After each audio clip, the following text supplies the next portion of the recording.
Hoy he preparado un mensaje para ustedes. Quiero que lean conmigo lo que dice el libro de Primera de Samuel, capítulo 22, y vamos a leer solo dos versículos, versículo 1 y versículo 2. Primera de Samuel, capítulo 22, versículo 1 y 2. La Biblia dice: yéndose luego David de allí, huyó a la cueva de Adulam. Y cuando sus hermanos y toda la casa de su padre lo supieron, vinieron allí a él. Y se juntaron con él todos los que estaban afligidos y todo el que estaba endeudado y todos los que se hallaban en amargura de espíritu. Y fue hecho jefe de ellos y tuvo consigo como 400 hombres. Amén. Puede tomar su lugar. Y quiero empezar contándoles algo que sucedió por ahí en el siglo XV. Y fue que en Florencia, en ese siglo, los líderes en ese momento de la catedral querían hacer una serie de esculturas y una serie de arte, digámoslo así, para el techo del Duomo en ese momento. Y ellos empezaron a recibir los materiales que iban a empezar a usar, y entre esos materiales recibieron una piedra de mármol muy grande, a los que pues ellos habían llamado a varios escultores para que se encargaran de eso, de ver qué podían hacer con ese mármol. Y muchos de ellos, cuando llegaban, decían que ese mármol estaba demasiado dañado, que estaba mal cortado, que no servía para mucho. Sin embargo, aunque muchos abandonaron ese mármol que estaba allí, incluso por 40 años estuvo abandonado, lo llamaron el gigante por mucho tiempo, la piedra que estaba ahí en el patio de la catedral. Hasta que apareció un jovencito de 26 años que tardó 2 años en construir una pieza de arte llamada el David. Posiblemente usted en algún momento en historia, cuando estuvo en el liceo viendo algo de historia o conociendo algo de arte, usted sabe cuál es la escultura que le estoy mencionando. Es una obra emblemática que hizo Miguel Ángel y que hoy es reconocida a nivel mundial, pero salió de algo que las personas pensaban que tenía que ser desechado, que estaba mal cortado, que era un desperdicio, que era algo que estorbaba en el patio. Sin embargo, de eso que parecía inservible, apareció una tremenda obra de arte. Quiero decirles que precisamente la Biblia dice acerca de nosotros, en 1 Corintios capítulo 1, versículos 27 y 28, dice la Biblia que Dios tomó de lo vil y lo menospreciado para avergonzar a los sabios de este mundo. Cuando el Señor Jesús estuvo acá en la tierra, pues Él no escogió a los más sabios, a los eruditos, no escogió a las personas más capacitadas, no se fue a las sinagogas a escoger a su equipo de 12. El Señor Jesús los escogió pues del pueblo, personas normales, personas que estaban pescando, otros que estaban en el banco de los tributos públicos, otro era un hombre que se encargaba o que en algún momento pues pensó en hacer una rebelión, la Biblia lo llama el celote. Ese fue el tipo de personas que escogió el Señor Jesús, pero me llama la atención que de esos 12 el Señor levantó a 12 apóstoles. Y así como el Señor Jesús tomó cosas o personas imperfectas, de ahí empezó a darle forma hasta que logró formar a un equipo de 12. Es decir, que aparentemente, aunque algo no tenga la forma que esperamos tener, que esperamos ver en eso, el Señor puede darle forma hasta convertirlo en algo realmente valioso. Es lo mismo que el Señor ha hecho con nosotros. El Señor nos toma a nosotros con nuestras imperfecciones, nuestras debilidades, nuestras fallas en nuestro carácter. El Señor nos toma, empieza a darnos forma hasta convertirnos en aquello que Él nos quiere convertir. ¿Qué le parece eso? Maravilloso, ¿verdad?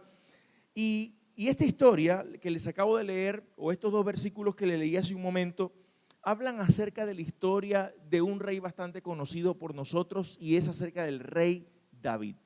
La Biblia dice en Primera de Samuel, en el capítulo 16, que David fue ungido como rey por el profeta Samuel.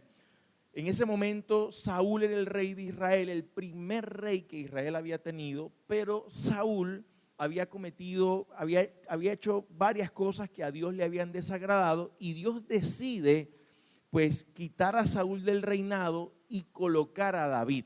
Saúl no había sido obediente a lo que Dios le había dicho, Saúl había sido rebelde a las instrucciones que Dios le había dado, y por eso Dios dice: voy a escoger a alguien que tenga un corazón distinto, porque recuerde que Dios no mira las apariencias, Dios mira el corazón. Y Dios, creo que hoy mira el corazón de cada uno de los que estamos en esta reunión. Ahora, es interesante ver que Dios entonces ve a David y Dios envía al profeta Samuel a la casa de David. Hubo una cena, David no fue invitado a la cena, estaban los hermanos de David y en ese momento Samuel recibe al primero de los hermanos y Dios le dice: ese no es, el segundo, ese no es, hasta que llegan al último, pues ninguno era. Entonces Samuel le pregunta al papá de David y le dice: ¿acaso hay un hijo tuyo que no invitaste a esta reunión? David está cuidando las ovejas. Bueno, búscalo, porque hasta que él no venga, esta fiesta no comienza. En ese momento mandaron a buscar a David y David fue ungido como rey. Sin embargo, aunque fue ungido como rey, David no estaba preparado para reinar sobre todo el pueblo. Luego, en el capítulo 17, vemos la historia también bastante conocida de cuando David vence a aquel gigante. ¿Cómo se llamaba? ¿Usted recuerda? Goliat. David vence a Goliat y eso le da una fama enorme a David, porque David pasó de no ser nadie a ser reconocido por todo el pueblo, y entonces empiezan a cantar algunas canciones las doncellas del pueblo cuando ven que David viene llegando y ven que Israel venció sobre los filisteos. En ese momento las damas empiezan a cantar una canción y dicen: Saúl mató a sus miles y David a sus 10,000. En ese momento el corazón de Saúl sintió molestia, sintió envidia, porque dijo: y ahora sí que lo que le falta es coronarlo como rey, porque las personas sabían que en David había algo distinto, ya se veía que en David había algo distinto. Luego de eso el espíritu de Dios ya se había apartado de Saúl y había venido en cambio un espíritu malo sobre él, pero el espíritu de Dios había reposado sobre David, así como hoy reposa sobre usted. El espíritu de Dios está sobre usted. Sucede que Saúl llama a David para que se quede en su casa, y David empieza a tocar el arpa para Saúl. Resulta que cuando David tocaba el arpa, los espíritus malos que estaban en Saúl se iban, pero Saúl en 7 oportunidades intentó matar a David. ¿En cuántas oportunidades? 7 veces Saúl intentó matar a David. Ya lo último, cuando la situación estaba bastante tensa, porque Saúl tomaba imagínense que estaba en un comedor y Saúl tomaba una lanza y se la arrojaba a David y David la esquivaba, y así le sucedió varias veces hasta que David se vio en la necesidad de huir. Cuando David huye a un lugar que se llamaba Adulán, y David huye a esta cueva tratando de escapar de Saúl. Resulta que esta cueva estaba en un lugar que estaba entre, permítame más o menos darle como el mapa, estaba Hebrón y de este lado estaba Gat. Le cuento, Hebrón era parte de Judá, que era el lugar donde iba a empezar a reinar David. Gat, que estaba de este lado, era el lugar de donde salió Goliat. O sea, en ese lugar, incluso David estaba tan desesperado que en un momento intentó buscar ayuda con sus enemigos. Pero David se dio cuenta que esa no era la salida, y David se fue a un lugar intermedio. David no estaba en Hebrón, tampoco estaba en Gat, David se quedó en Adulán. Adulán era una serie como de cavernas que había donde David se esconde y tratando de huir. David estaba desesperado y en ese momento pues comienza un proceso de Dios con David. Dios comienza a trabajar en el corazón de David, y para trabajar en el corazón de él lo lleva nada más y nada menos que a una cueva, Y ahí Dios empieza a formar a David. Lo interesante de esta historia es que David no estaba solo. Vamos a ver lo que dice el versículo 1 de 1 Samuel, capítulo 22. Acompáñenme, si no tiene Biblia, mírelo en pantalla. Pero la Biblia dice, 1 Samuel, capítulo 22, versículo 1. ¿Sí lo tenemos? ¿No lo tenemos? Yo se lo voy a leer mientras lo colocan. Dice la Biblia así. Yéndose luego David de allí, huyó a la cueva de Adulam, y cuando sus hermanos y toda la casa de su padre lo supieron, vinieron allí a él. Y se juntaron con él. Miren el tipo de personas que se unió a David en la cueva. Se unieron con él todos los afligidos, todos los que estaban endeudados y todos los que se hallaban en amargura de espíritu. O sea, los que tenían ira en su corazón, los que estaban deprimidos. Imagínense el tipo de personas que se unieron a David. Dice la Biblia que eran aproximadamente 400 hombres que estaban amargados, endeudados y deprimidos. ¿Usted se imagina vivir con una persona así? Imagínese vivir con 400 así. ¿Cuáles creen ustedes que eran las conversaciones de 400 hombres endeudados? Si ya con una deuda es suficiente. Imagínense 400 hombres hablando de deuda. ¿Cuánto debes tú? Yo debo $100, yo debo 1,000, yo estoy peor que tú. Imagínense la conversación entre ellos hablando de toda la amargura que tenían. ¿Usted ha vivido con personas amargadas, le pregunto? ¿Sí le ha tocado vivir con alguien amargado? ¿Usted se imagina con 400 amargados? Terrible. De verdad que David dijo, bueno, traté de huir del rey, me iba a matar y ahora se me unieron 400 amargados. No sé qué es peor, que me esté persiguiendo el rey para matarme o vivir con 400 amargados. Sin embargo, yo veo en la Biblia que esa cueva no era una señal de que Dios había abandonado a David. Era una señal de que Dios lo había elegido, porque las cuevas son un lugar que demuestran que Dios nos ha elegido para hacer algo con nosotros. Preste atención, yo veo que en la Biblia aparece la historia de Elías. Los que han leído la historia de Elías saben que Elías hubo un momento donde huyó ¿a dónde? A una cueva, y en la cueva Dios le habló. También cuando veo la historia de Lázaro cuando muere lo meten en una tumba que era como especie de una cueva, y luego el Señor lo levanta de la cueva y pues me imagino que la experiencia de Lázaro sería algo sobrenatural. Pero también veo la historia de David, que estando en una cueva, después de la cueva fue que él pasó a reinar. Entonces yo me doy cuenta que las cuevas son parte de los procesos de nosotros como personas de fe. Para una persona que no tiene fe, la cueva puede ser un lugar de soledad, de dolor, de tristeza y de agonía. Pero para una persona con fe, la cueva se convierte en un lugar de formación, de transformación, de encuentro con Dios y de cambio. Porque yo quiero decirle que muchas veces en las buenas circunstancias, nosotros pues no cambiamos por nosotros mismos hasta que llegan los momentos de dificultad y de prueba, que son los que nos llevan a cambiar. Yo le hago una pregunta: ¿cuáles han sido los momentos donde usted más ha cambiado en la vida? ¿En los momentos de bonanza o en los momentos de dificultad? ¿Será que en la dificultad es donde usted ha madurado más? ¿Será que en la dificultad es donde usted ha crecido en su fe? ¿Será que en la dificultad es donde usted verdaderamente ha aprendido a orar, ha aprendido a adorar a Dios en medio de las dificultades? Mira, Dios lleva a las personas a Adulán para darles algo que no pueden recibir en el palacio. Y quiero decirte algo: Saúl nunca pasó por una cueva y terminó de una manera terrible.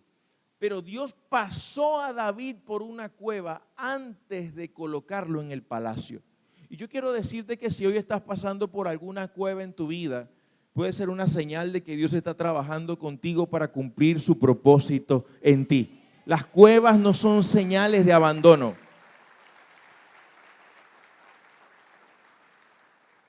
Dios no puede elevar a una persona que todavía no ha sido quebrantada. Te lo voy a repetir.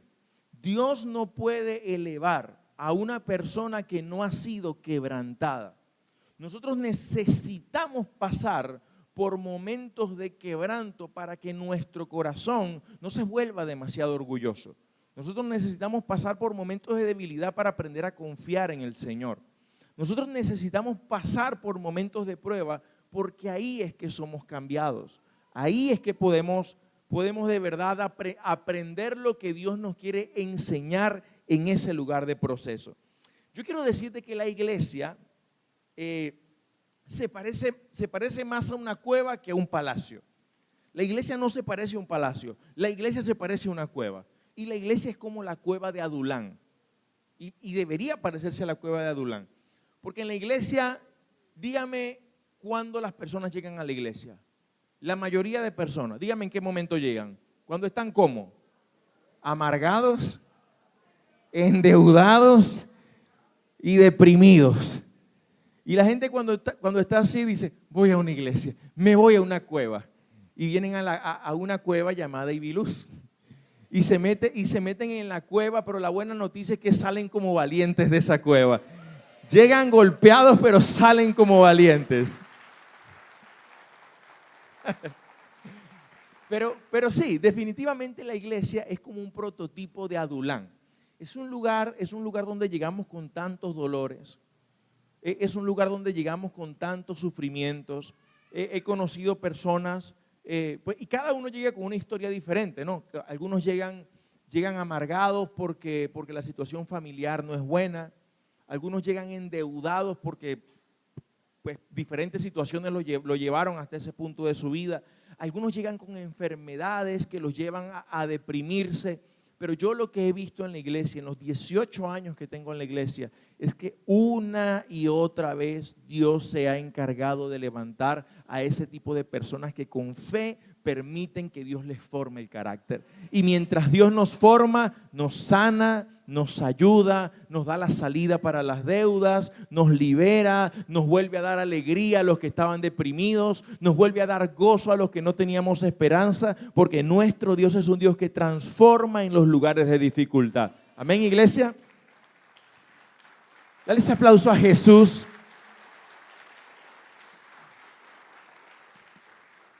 Ahora, para mí es muy interesante ver que David cuando sale de Adulán no sale igual. Él no sale igual. Lo primero que veo es que David sí salió de Adulán, porque Adulán no es un lugar de residencia. Adulán no es un lugar para permanecer. Adulán es un lugar de paso, es un lugar de formación. Y escuche esto, hay personas que piensan que los procesos son solamente para los que hacen las cosas mal. Présteme atención, porque la Biblia a mí me muestra que David había hecho todo bien. David fue ungido como rey, David mató a Goliat. Usted no ve a David hablando mal ni de su papá ni de sus hermanos. Usted ve que David le perdonó la vida al rey Saúl, teniendo la oportunidad de matarlo, le perdonó la vida. Dios probó el corazón de David. ¿Cómo reaccionamos nosotros cuando hay alguien frente a nosotros que quiere matarnos o que quiere hacernos daño? Pues David lo perdonó. David lo trató como lo que era, como un rey. Y David todo lo que hizo lo hizo bien. David le sirvió al rey. David servía en el palacio del rey. David cuidó las ovejas de su padre. David fue ungido por Dios. David escribía salmos, esos salmos hermosos que usted ve en la Biblia. Salmo 23, por ejemplo, fue escrito por David. Y David, usted no ve que había hecho algo mal y cayó en la cueva. Ahora, usted ve también que los que acompañaron a David, los que estaban amargados, endeudados y afligidos en su espíritu, posiblemente sí habían hecho cosas mal y también cayeron en la cueva. ¿Qué le quiero decir con esto? La cueva es para los que hacen las cosas bien y para los que hacen las cosas mal. La cueva es para todo el mundo. ¿Saben por qué? Porque los que hacen las cosas bien y caen en la cueva es un lugar para ser promovido por Dios. La cueva es un lugar para que el Señor te pueda elevar, para que el Señor pueda cambiar tu carácter, para que el Señor pueda cambiar tu manera de ver la vida, tu manera de pensar. Los procesos que has vivido hasta hoy te han cambiado la mente, te han cambiado el corazón. No fueses la persona que eres hoy sin esos procesos, sin esos procesos. no serías la persona que eres hoy. Pero a los que hacen las cosas mal y pasan por la cueva, Dios los pasa por la cueva para transformarlos y para darles un nuevo corazón. Así que, si has hecho las cosas bien y estás en una cueva, yo quiero decirte, el Señor te está preparando para llevarte al lugar que Él ha preparado desde el principio para ti. Y si has hecho las cosas en algún momento no tan bien y hoy estás en una cueva, quiero decirte que el Señor te ha llevado a ese lugar para darte un nuevo corazón y para por fin poder usarte como Él siempre ha querido hacerlo. Amén.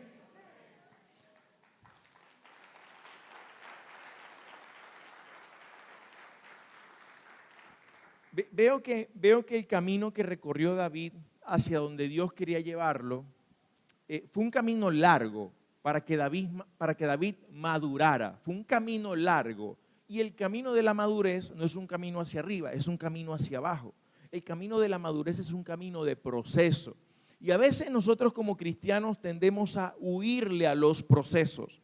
Los cristianos, cuando llega un proceso, oran para que Dios los saque del proceso. Señor, sácame de aquí, sácame. ¿Sí? Ok, volvimos. Señor, sácame de aquí lo más rápido que puedas. Por favor, Señor, sácame. Yo no quiero estar aquí. Y yo quiero decirte que muchas veces es el mismo Señor el que nos lleva hasta esa cueva. Porque Dios nos quiere madurar. Y Él sabe que en la comodidad que a veces nos encontramos, no vas a madurar. Dios necesita sacarnos de allí. Tengo un amigo que por una situación estuvo, lo inculparon en algo y luego pues lo llevan a la cárcel por unos meses y él me dice, pastor, ahí aprendí a predicar. Aprendí a predicar en la cárcel. Y yo tremendo, porque cuando estaba afuera nunca predicaba. En la cárcel se convirtió en predicador. Y yo dije, tremendo. O sea, a veces tenemos que pasar por momentos de dificultad para poder convertirnos en lo que Dios quiere hacer de nuestra vida. He escuchado personas decirme, pastor, en el hospital prediqué a todos los que veía y oraba por todos los enfermos. Yo decía, y este nunca predicaba y nunca oraba por nadie. Y ahora en el hospital, pues es tremendo predicador. A veces Dios nos pasa por ciertos lugares para poder usar nuestra vida desde ese lugar. Ahora, hay un salmo, porque de pronto tú me dices, pastor, ya entendí, yo estoy en una cueva. A ver, ¿usted siente que últimamente ha pasado por algunas cuevas? La cueva de la enfermedad, la cueva de la soledad, la cueva de la tristeza, la cueva de la deuda, la cueva de la amargura, la cueva del abandono, la cueva del dolor, la cueva de la separación. ¿Por qué cueva ha pasado usted últimamente? No me lo diga. Pero quiero decirle que el deseo de Dios es que tú puedas salir de esa cueva, pero salir con un corazón distinto. Y quiero mostrarte hoy qué fue lo que hizo David, o algunas cosas de las que habla David estando dentro de la cueva. Y quiero que me coloquen en pantalla un salmo que escribió David estando en la cueva de Adulán. Vamos a ver en el Salmo 142. Salmo 142. David aprovechaba todas las oportunidades para cantarle a Dios, para escribirle a Dios, pero este salmo en particular, él lo escribe estando en la cueva de Adulán. Y quiero que lo leamos juntos. David dijo esto: con mi voz clamaré a Jehová. Ahora, haga uso de su imaginación y recuerde que David está escribiendo esto ¿desde dónde? ¿Desde dónde lo está escribiendo? Desde la cueva. Ok, haga uso de su imaginación, por favor. Con mi voz clamaré a Jehová y con mi voz pediré a Jehová misericordia. Recuerde que también lo estaban persiguiendo. Delante de él expondré mi queja, delante de él manifestaré mi angustia. Cuando mi espíritu se angustiaba dentro de mí, tú conociste mi senda. En el camino en que andaba me escondieron lazos. Mira a mi diestra y observa. Pues vamos a hacer algo, quiero que usted lo vea aún más claro. ¿Tenemos la Nueva Traducción Viviente? ¿La tenemos, por favor? Colóqueme la Nueva Traducción Viviente y empecemos otra vez. Empecemos desde el verso 1. Clamo al Señor y ruego la misericordia del Señor. expongo mis quejas delante de Él y le cuento todos mis problemas. Siguiente verso. Cuando me siento agobiado, solo tú sabes el camino que debo tomar. Vaya donde vaya, mis enemigos me han tendido trampas. Busco a alguien que venga a ayudarme, pero a nadie se le ocurre hacerlo. Nadie me ayudará, a nadie le importa un bledo lo que me pasa. ¿Alguien se ha sentido así cuando está metido en una cueva? ¿Sí? A nadie le importa un bledo lo que me está pasando a mí. Cada uno anda en lo suyo. Entonces oro a ti, oh Señor, y digo, tú eres mi lugar de refugio, en verdad eres todo lo que quiero en la vida. Oye mi clamor porque estoy muy decaído. Rescátame de mis perseguidores porque son demasiado fuertes para mí. Sácame de la prisión para que yo pueda agradecerte. Los justos se amontonarán a mi alrededor porque tú eres bueno conmigo. ¿Qué le parece ese salmo que escribió David en la dificultad? Mire, en las cuevas hay dos tipos de personas. Hay unos que se quejan y hay unos que escriben salmos. Dos tipos de personas. Pero me doy cuenta de tres cosas que dijo David en este salmo y se las quiero mencionar. La primera cosa, ya le voy a decir en qué versículo exactamente está. Ahí mismo en el Salmo 142, hay una parte que dice, en el versículo 4, me lo colocan en pantalla, dice, busco a alguien que venga a ayudarme, pero a nadie se le ocurre hacerlo. Nadie me ayudará, a nadie le importa un bledo lo que me pasa. ¿Usted puede decir eso conmigo? A nadie le importa un bledo lo que me pasa. ¿Y sabe qué? Esto me enseña algo. La cueva o las cuevas son un lugar para estar solo. Diga conmigo, las cuevas son un lugar para estar solos. Y quiero decirles que no es que la gente se olvidó de ti, no es que la gente no te quiere, no es que la gente no le importa lo que te pasa, es que Dios permite que en las cuevas tú estés solo. Parece que Dios quitara a todas las personas que estaban alrededor de ti y cuando vino el problema todos desaparecieron. ¿Sí te ha pasado eso? ¿Has sentido eso alguna vez? Yo quiero decirle que a los pastores nos pasa eso frecuentemente, porque un pastor pues no se puede parar a decir aquí que las cosas, ¿cómo estuvo la semana, pastor? Pues terrible estuvo la semana. Pastor, ¿y cómo van las cosas? Pues esta semana no estuvo bueno, estuvo las cosas fuertes. ¿Y cómo se ha sentido? Pues un poco triste y golpeado a veces.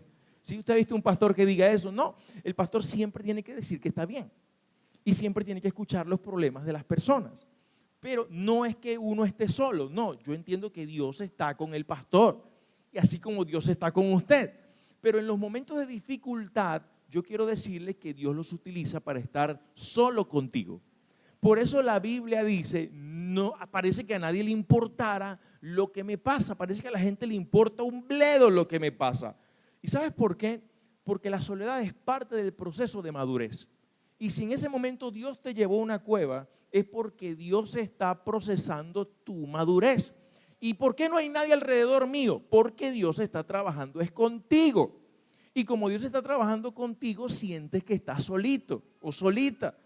Pero quiero decirte que lo que Dios está haciendo en ese momento es transformando tu corazón. Quiero decirte que ese lugar es un lugar para adorar a Dios.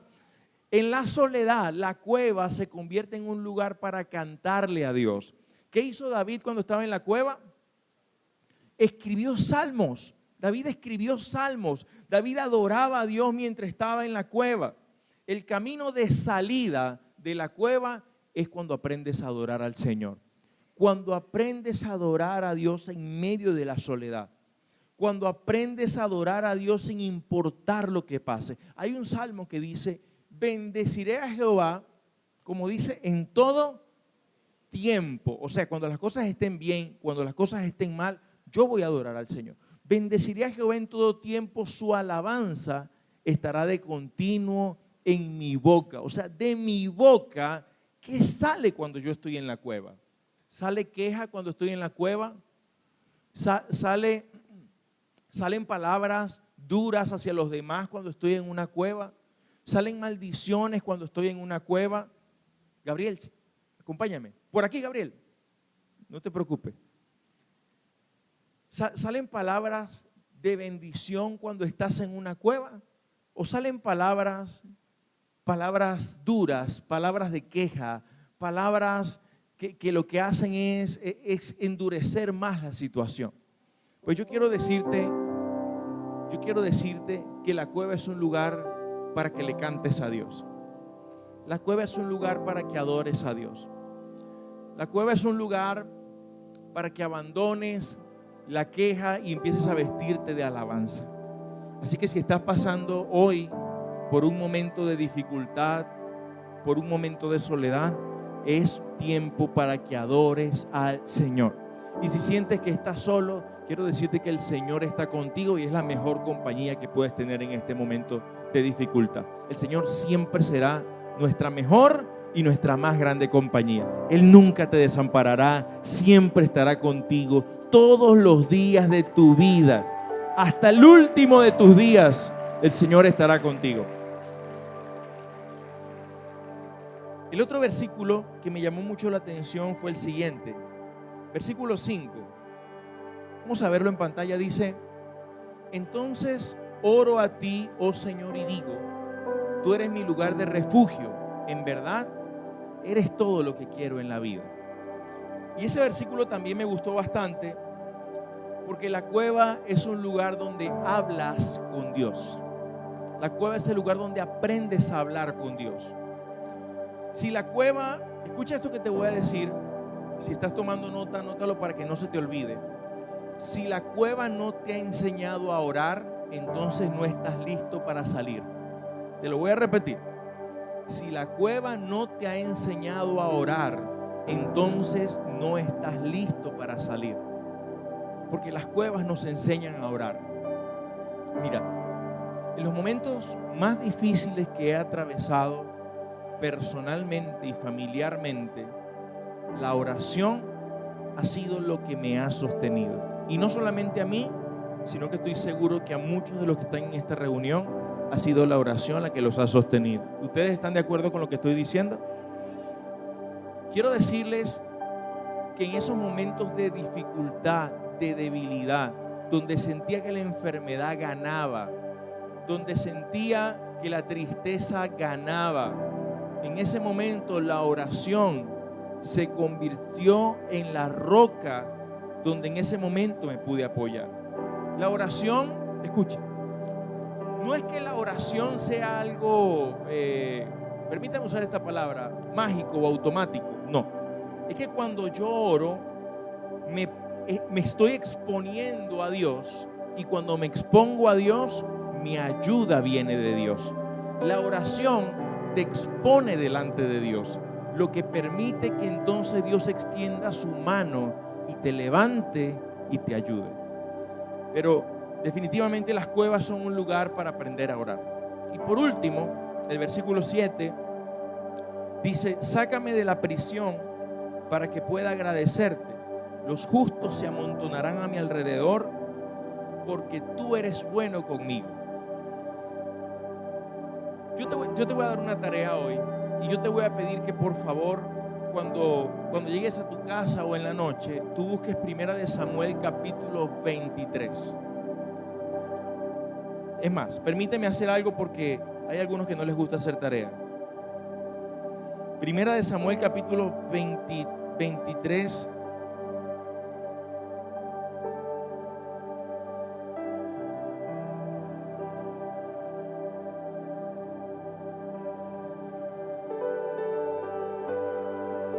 Quiero leerte algo.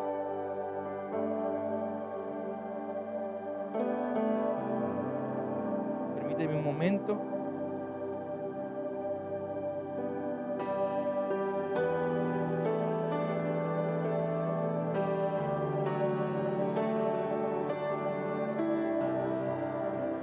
Ya te voy a encontrar el texto para no perder tiempo mientras veo el texto acá. Quiero decirte que David hizo algo.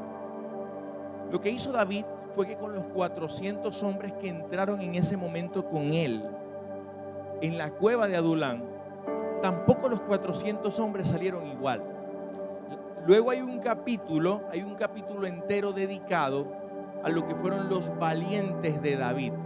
La Biblia dice que esos hombres que estaban en la cueva salieron luego siendo valientes, siendo guerreros. La Biblia dice que uno de ellos se enfrentó a un gigante, otro de ellos se enfrentó a un león, otro de ellos con su espada mató a 400 hombres y la Biblia dice que la espada se le quedó pegada a la mano después de esa batalla. Y esos hombres que estaban en ese lugar estaban de la peor manera, pero salieron siendo valientes. No llegaron siendo valientes, salieron siendo valientes. ¿Y sabes quién fue el maestro de ellos? ¿Sabes quién los enseñó y quién los ayudó? David.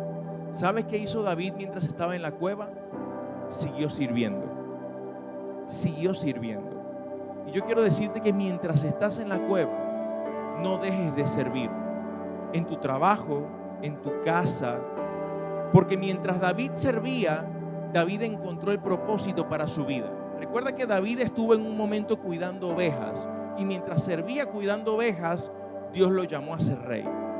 Mientras David estuvo en la cueva ayudando a esos hombres, Dios lo sacó de la cueva y lo llevó luego al palacio.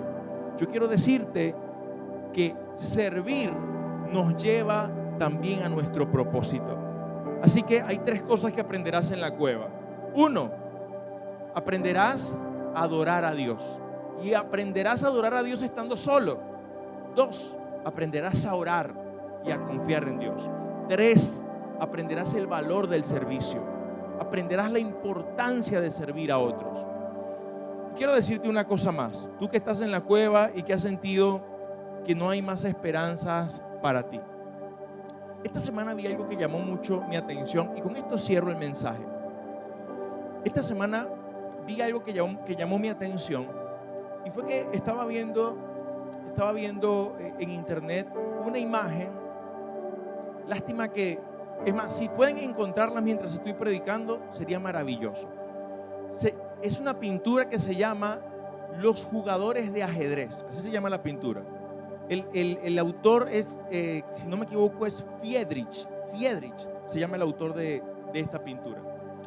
Resulta que un pintor que para un libro, para un manuscrito, él preparó una pintura. Le pidieron una pintura y él la preparó. Algunos dijeron incluso que esa pintura llegó a estar en el Museo del Louvre, en París. Sin embargo, algunos dicen que sí, otros dicen que no. Pues se los comento porque no sé exactamente. Pero este hombre hizo una pintura y en esa pintura aparecía Satanás jugando ajedrez con una persona. Y en ese juego de ajedrez resulta que el hombre aparece con la mano en la cabeza, desesperado, porque parece que ya le habían dado jaque mate. Al que le gusta el ajedrez, pues sabe que ese es el fin de la partida. Incluso algunos le dieron el nombre a la pintura de checkmate, de jaque mate. En ese momento resulta que pues la gente se quedaba viendo la pintura y de pronto cuando iban a pasar a la otra pintura, hay un jugador de ajedrez profesional, era un campeón mundial, que se queda mirando la pintura fijamente.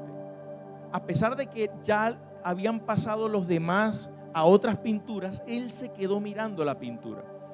La pintura, vuelvo y les digo, le habían dado el nombre también de jaque mate, porque aparentemente el hombre había perdido una partida de ajedrez contra Satanás y Satanás entonces había ganado el alma del hombre. El hombre había perdido su alma, mejor dicho. Y este hombre se queda mirando la pintura y se queda mirando las piezas de ajedrez y él dice, ya va, eso no es jaque mate, dice él. Eso no es jaque mate. Al jugador todavía le queda un movimiento. Al rey todavía le queda un movimiento. Y aunque puede ganar la partida, le va a tomar tiempo. Pero el rey no está en jaque mate. Todavía le queda un movimiento.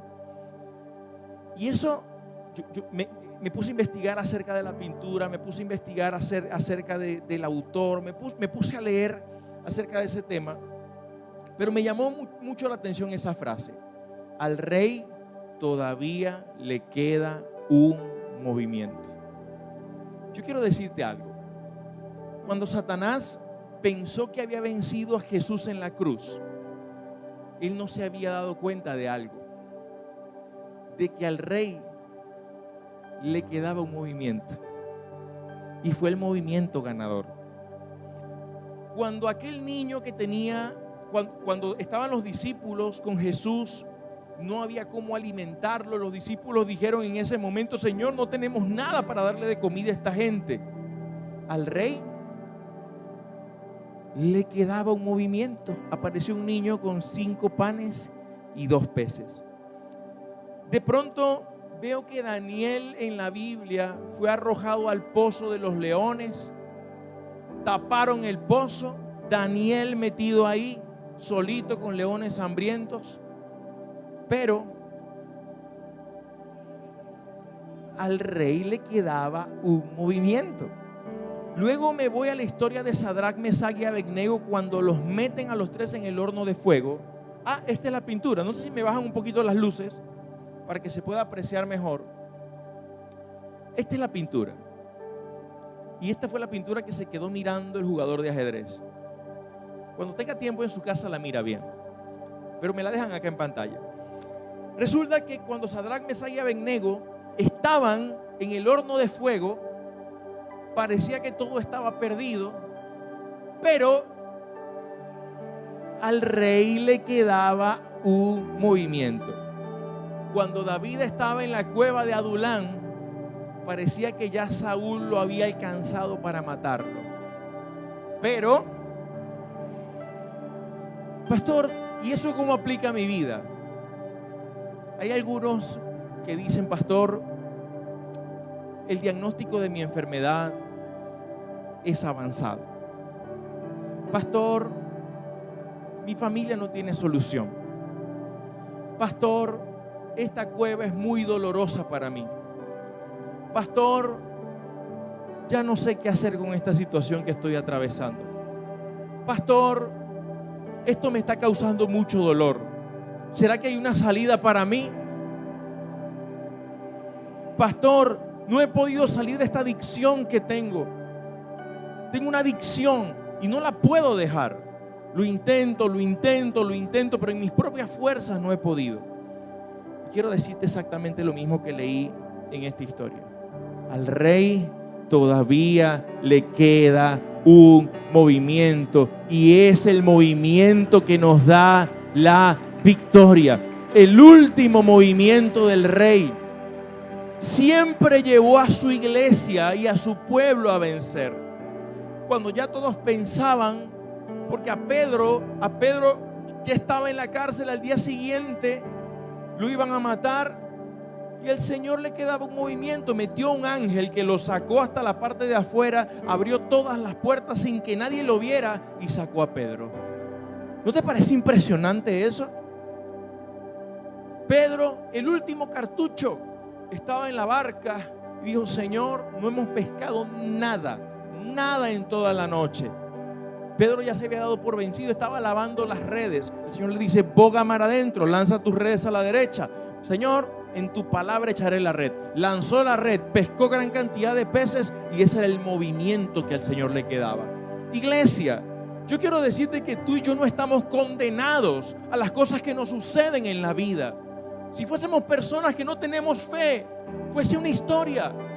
Pero yo quiero decirte que hoy estamos en esta reunión, personas de fe, personas que hemos creído en Jesús, personas que sabemos que no es en nuestras propias fuerzas, que no es a nuestra manera, que nuestras herramientas quizás son muy débiles, que nuestros caminos parecieran no ser claros, que no se ven soluciones visibles cerca de nosotros. Pero nosotros somos personas de fe y siempre sabremos que el último movimiento lo tiene el Señor. La última palabra sobre tu vida la tiene Jesús. La última palabra sobre tus hijos la tiene el Señor. La última palabra sobre tu cuerpo la tiene el Señor. Cierro con esto. Perdón que haya cerrado 2 veces. Hace 3 semanas atrás, la abuelita, la bisabuela de mi esposa, tiene 99 años. Pues, mire, estaba en una condición, gracias a Dios que aquí está la enfermera de ella, Maru. Maru, levanta la mano para que te conozcan. Estoy orando por Maru. Maru está soltera, estoy orando por ella. Una mujer de Dios, de verdad que sí. Miren, Maru es testigo de lo que les voy a decir, porque Maru la cuida. Nosotros estábamos pues ya en una situación donde decíamos pues ya. Yo hasta fui a la casa de ella y mi esposa me dijo: mi amor, úngela y haz una oración por ella. Y yo, bueno, voy a ungirla, digo yo. Ya los riñones, eran los riñones que no estaban funcionando, Maru. Los riñones no estaban funcionando. Ya había momentos donde perdía como el conocimiento, oxígeno, ¿cómo se llama? 2 sondas. Y yo, bueno, vamos a hacer una oración para despedir a la abuela. Despidamos a la abuela. Y yo oré: Señor, te la entrego en tus manos, Señor. Ella siempre te ha servido a ti. Por ella conoció al Señor mi suegra. Así que nosotros le decimos Manoy de cariño. Manoy, pues mire, oramos por usted, no se preocupe. Yo le leí el Salmo 23. Aunque ande por valle de sombra y de muerte, no temerá mi corazón, porque tú estarás conmigo. Oramos por ella y la despedimos.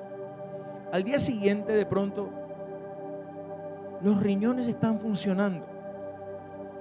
¿Sí? Sí, los riñones ya están funcionando. Al día siguiente, no, todo bien, ya su oxigenación y ya sus pulsaciones, ya su tensión, pues está bien también. Y los riñones parece que están funcionando pues mejor cada día, porque ahora ya todo el líquido que tenía pues ya salió. Y ya le quitaron la sonda y ahora pues está más fuerte que nunca, consciente de todo. Y yo pensaba, yo decía: Dios mío, a veces nosotros sacamos unas cuentas humanas. Escuche esto: nosotros humanamente sacamos cuentas, pero voy a volverle a repetir, y con esto sí oramos.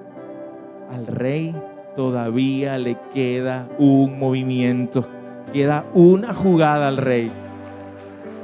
Confiamos en que el Señor tiene siempre la última palabra. Y aunque hoy estés en una cueva, el Señor te levantará, porque la última palabra la tiene Él. Dale un aplauso al Señor, iglesia, y vamos a estar en pie.